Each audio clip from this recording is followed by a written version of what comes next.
यहाँ पर आपको खबर दें कि निगरान वज़ीर-ए-आज़म अनवारुल हक काकड़ की ज़ेर सदारत बिजली बिलों के हवाले से अहम इजलास कुछ देर बाद होगा। इजलास में बिजली बिलों में होश रुपा इजाफे की वजूहात और आवाम को रिलीफ की फरहमी से मुतालिक गौर किया जाएगा। मज़ीद तफसीलात जानते हैं डॉन न्यूज़ के नुमाइंदे अब्दुल्ला मोमन से। अब्दुल्ला, अपडेट कीजिएगा, इजलास में कौन कौन शिरकत करेगा?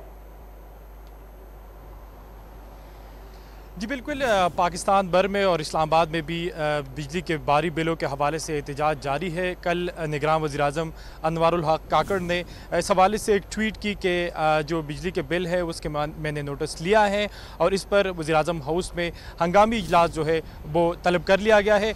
आज ये इजलास 3:30 पर शुरू होगा और इस इजलास में बिजली की जो तकसीम कार कंपनियाँ हैं और इसके साथ साथ वज़ारत तवानाई और दीगर जो वफाकी काबीना के मेंबरान हैं वो इस इजलास में शरीक होंगे। और ये कहा जा रहा है कि ये आवाम की तरफ से जो बिजली के बिलों पर रिएक्शन आया है उस पर उससे जो निगरान हुकूमत है उसमें भी कलबली मच गई है और अब ये आवाम को किसी न किसी सूरत में रिलीफ देंगे। तकसीम कार कंपनियाँ वज़ारत तवानाई बिलों के हवाले से जो है वो वज़ीर-ए-आज़म को निगरान वज़ीर-ए-आज़म को ब्रीफिंग देगी।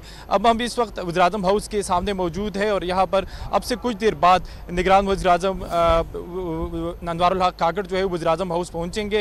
यहाँ पर रेड जोन में सिक्योरिटी सख्त है और रूट लगा हुआ है। अब से कुछ देर बाद निगरान वज़ीर-ए-आज़म हाउस पहुँचेंगे जिसके बाद वो इस इजलास की सदारत करेंगे। वज़ीर-ए-आज़म हाउस में वज़ारत तवानाई और इसके साथ साथ तकसीम कार कंपनी और वफाकी काबीना के मेंबरान जो है बाद जो है वो इजलास का आगाज हो जाएगा और इजलास में बिजली बिलों में होश रुपा इजाफे की वजूहात और आवाम को रिलीफ की फराहमी से मुतालिक गौर किया जाएगा। तफसीलात बताए थे अब्दुल्ला मोहम्मद, आपका बहुत शुक्रिया।